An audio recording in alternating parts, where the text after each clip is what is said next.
Ja, das Teil sieht cool aus, das muss ich wirklich zugeben.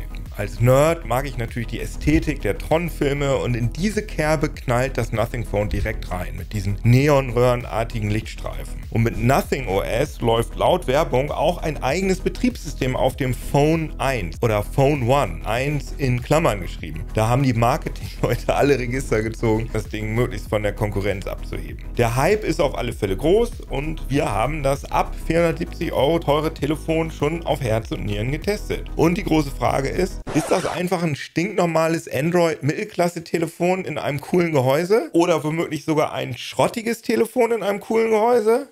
What the hell are you talking about? Bleibt dran. Liebe Hackerinnen, liebe Internetsurfer, herzlich willkommen hier bei... Dieses Video wird gesponsert von NordVPN. Dass ihr mit NordVPN einfach euren Standort ändern könnt, um zum Beispiel mal zu gucken, wie das Angebot eures Lieblings-Streaming-Anbieters in einem anderen Land so aussieht, das wisst ihr bestimmt. Aber wusstet ihr auch, dass NordVPN inzwischen einen umfassenden Bedrohungsschutz anbietet, der auch aktiv ist, wenn ihr gar nicht mit einem VPN verbunden seid? Jetzt wisst ihr es. Exklusiv über nordvpn.com/ct3003 bekommt ihr Rabatt aufs 2-Jahres-Paket, einen Gratis-Monat obendrauf und das mit 30 Tagen Geld-Zurück-Garantie. Werbung Ende.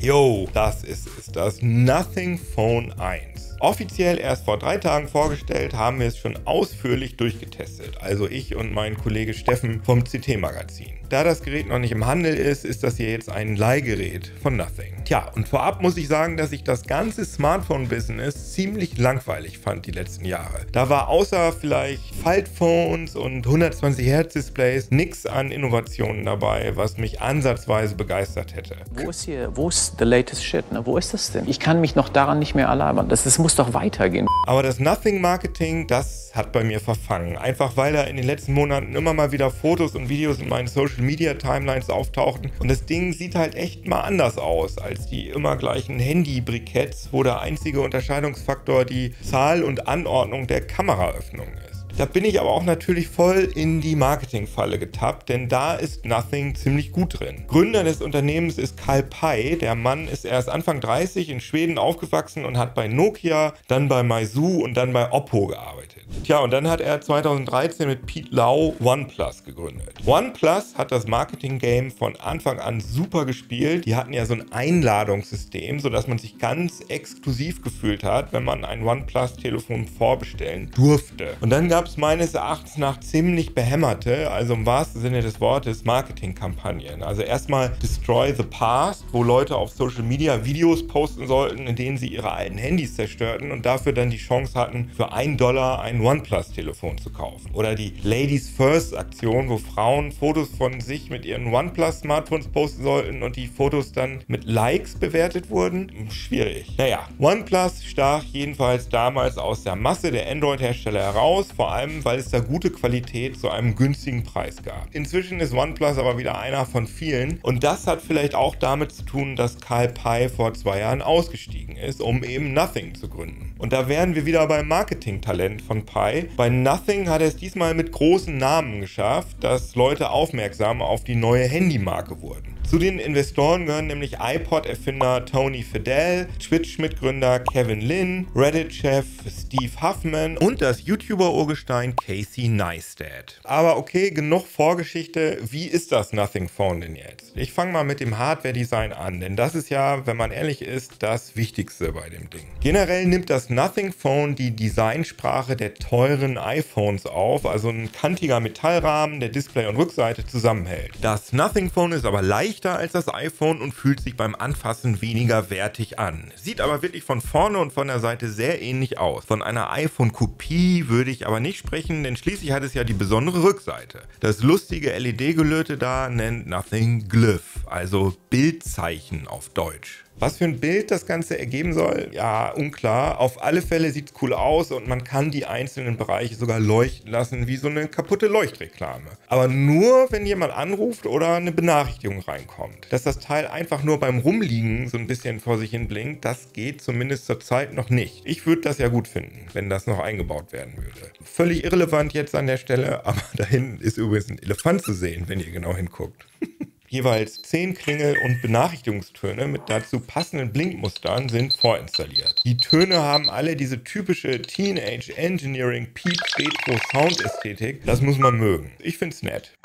Man kann natürlich auch eigene MP3s einbinden, wie hier das 3003 Intro. Die Software zeigt dann automatisch einigermaßen dazu passende Blinkmuster an. Ganz manuell kann man zurzeit nicht anpassen, wann welches LED-Segment wie aufblinkt. Die Leuchtstoffröhren da hinten lassen sich aber zumindest als Fülllicht beim Fotografieren verwenden. Allerdings muss man das manuell einstellen. Einen großen Unterschied macht das bei den Fotos nicht, aber man kann ja damit mal rumexperimentieren. Außerdem gibt es eine rote LED, die auf Wunsch blinkt, wenn man Videos aufnimmt. Auch die ist aber nicht standardmäßig aktiv. Ansonsten ist die Hardware so Mittelklasse Standardkram. Das Qualcomm System on a Chip Snapdragon 778G Plus kommt unter anderem Motorola Edge 30 zum Einsatz, das mit 8 GB RAM rund 380 € kostet. Ja, das Nothing Phone hat in der günstigsten Variante auch 8 GB, das Topmodell hat 12 GB. Ja, und der Snapdragon ist jetzt nicht unbedingt schlecht. Also hier, das sind die Geekbench 5 Multicore-Ergebnisse, deutlich schneller als das Fairphone 4, fast so schnell wie das viel teurere Samsung Galaxy S22 Ultra, aber langsamer als das preisgünstigere iPhone SE dritte Generation. Bei der Grafikleistung sieht es schlechter aus. Zwar besser als das Fairphone 4 und das Samsung Galaxy A53, aber deutlich schlechter als das S22 Ultra und das iPhone SE 3. Problem ist das nicht, die allermeisten Spiele laufen zum Beispiel super auf dem Nothing Phone. Und die Zukunftssicherheit ist auch gut. Nothing verspricht bis einschließlich Android 15 Betriebssystem-Updates auszuliefern. Zurzeit ist Android 12 drauf, das heißt plus 3 Jahre Updates. Sicherheitsupdates verspricht Nothing 4 Jahre lang. Das ist jetzt nicht sensationell lange, aber durchaus okay. Überhaupt versucht Nothing sich als nachhaltig zu verkaufen. 100% des im Rahmen verbauten Aluminiums ist laut Angaben des Herstellers recycelt, die Kunststoffteile zu 50%. Das ist auch schon nett, aber sicherlich auch ein bisschen Greenwashing, denn laut einer Fraunhofer IZM-Untersuchung des Fairphone 4 sind es vor allem die Leiterplatte und das System on a Chip, die die Klimaerwärmung beeinflussen, und zwar zu mehr als 2/3. Das bisschen Alu und Plastik sind da eher weniger relevant. Naja, aber zurück zur Technik. Das 2400 x 1080 Pixel Display ist super. Im Labor haben wir eine maximale Helligkeit von 661 Nits gemessen. Dank OLED sind Kontraste und Farben tipptopp. Außerdem läuft alles schön geschmeidig mit 120 Hz. Pro-Tipp: kauft euch kein Handy mehr mit 60 Hz Display. Der Unterschied ist wirklich riesig.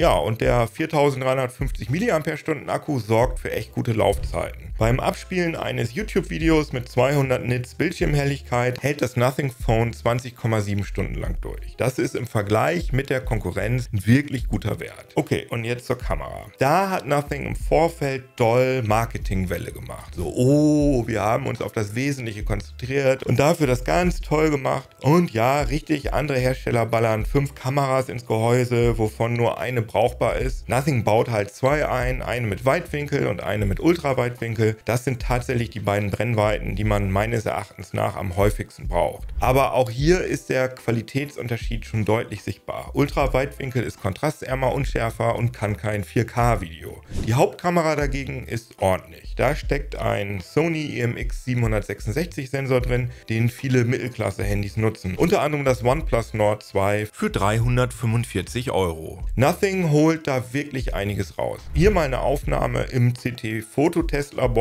bei 1100 Lux Umgebungslicht, also hellen Bedingungen. Schön scharf, auch beim Reinzoomen. Hier mal im Vergleich das Samsung Galaxy A53. Und auch bei Dunkelheit mit 5 Lux ist das Nothing ganz gut, vor allem im Vergleich mit dem A53. Aber bei richtig schlechten Bedingungen, zum Beispiel unter meinem Schreibtisch ohne jegliche Lichtquellen, wird es dann schon bröselig im Vergleich zu teuren Smartphones wie dem iPhone 13 Pro. Alles in allem eine brauchbare Kamera, die nicht an die absoluten Top-Modelle rankommt. Ja, und als letztes nochmal ein Blick auf die Software. Android 12 ist da drauf, ohne Bloatware. Die einzigen Funktionen, die Stock Android nicht hat, sind eine Steuerung von Tesla-Autos und so ein NFT-Widget. Beides ziemlich unspektakulär. Was Nothing großspurig als Nothing OS betitelt, ja, sie haben halt Android 12 ein ganz klein bisschen das eigene Design angeflanscht, zum Beispiel bei der Lade- und Startanimation oder beim ersten Einrichten. Ansonsten beschränkt sich das Nothing-Zeug visuell aber auf 4 Hintergrundbilder sowie die Uhr und das Wetter-Widget mit Nothing-Pünktchen-Schriftart. Das ist ganz nett, aber beißt sich gestalterisch auch etwas mit dem restlichen Android-Look, finde ich. Was vor allem schlampig ist, beim voreingestellten Hintergrundbild kann man Wetter und Uhrzeit überhaupt nicht richtig erkennen, weil weiß auf hell. Außerdem, und das ist schon ein echter Bug und nicht nur ein bisschen unschön, Google Pay funktioniert nicht mit der Softwareversion 1.02, die wir getestet haben. Da meldet Android immer, dass das Gerät geroutet sei. Sobald Nothing das gefixt hat, werden wir das unter diesem Video in der Beschreibung ergänzen. Zurzeit geht Bezahlen damit definitiv nicht. Tja, und was ist denn jetzt unser Fazit zum ersten Nothing Phone? Würde ich das kaufen? Ganz klar, im jetzigen Zustand nicht. Ich finde das Design mit den Glyph-Balken zwar wirklich originell und cool, aber man kann damit meines Erachtens nach noch zu wenig machen. Ja gut, das blinkt halt, wenn man angerufen wird oder eine Benachrichtigung bekommt, aber das war's halt auch. Ja, und alles andere ist solide Mittelklasse-Smartphone-Leistung, die es bei anderen Herstellern für 100 bis 200 Euro weniger gibt. Man muss ja bedenken, dass Nothing für die günstigste Version mit 8 GB RAM und 128 GB Flash-Speicher 470 Euro haben will, für die mittlere Version mit 8 und 256 GB 500 Euro und für die größte mit 12 GB RAM und 256 GB Flash 550 Euro. Aber gut, es gibt schlimmere Statussymbole, also wem das Geld wert ist, klar. Kann man durchaus machen. Also wenn Nothing bei der Software nachbessert. Und die Mischung stimmt auf jeden Fall. Da gibt es nichts, was an der Hardware richtig schlecht wäre. Die Akkulaufzeit ist zum Beispiel sogar richtig gut. Und mir gefällt der Vibrationsmotor super. Das Ticken beim Tippen, das fühlt sich erstaunlich super an. Aber in allen anderen Belangen gibt es Geräte, die einen besseren Job machen. Außer halt beim Design. Die lustigen Blitzbalken, die gibt es wirklich nur hier. Tschüss!